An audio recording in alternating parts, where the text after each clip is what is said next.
तारीख 24 फरवरी 2021। तेलंगाना के वंशथलीपुरम थाने में नौशीन उर्फ मर्यादा नाम की एक महिला पहुंचती है और पुलिस को बताती है कि उसका पति, जिसका नाम गगनदीप है, वो पिछले 8 फरवरी से ही लापता है। वो पुलिस को बताती है कि उसके पति ने बताया था कि वो किसी काम से दिल्ली जा रहे हैं, लेकिन उसके बाद से ही उनसे कोई संपर्क नहीं हो पा रहा है। पति गगनदीप का मोबाइल फोन भी बंद है। पुलिस ने रिपोर्ट तो दर्ज कर ली, लेकिन उसको ये समझ नहीं आ रहा था कि जब पति 8 फरवरी से गायब है तो रिपोर्ट लिखाने में इतनी देरी क्यों हो रही है। पुलिस पति गगनदीप के मोबाइल की कॉल डिटेल रिकॉर्ड निकालती है तो मालूम चलता है कि गगनदीप की आखिरी लोकेशन दिल्ली की नहीं बल्कि हैदराबाद के वंशथलीपुरम इलाके की है।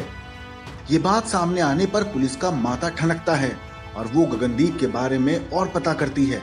पूछताछ करने पर पता चलता है कि 38 साल के गगनदीप की ये दूसरी शादी है और पहली पत्नी मर्यादा की पहली शादी से 2 बेटियां हैं।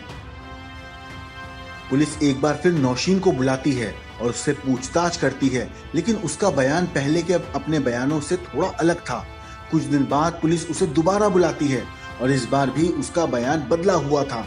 नौशीन ने पुलिस के सामने 3-4 बार बयान दिए थे और हर बार उसके बयान अलग थे।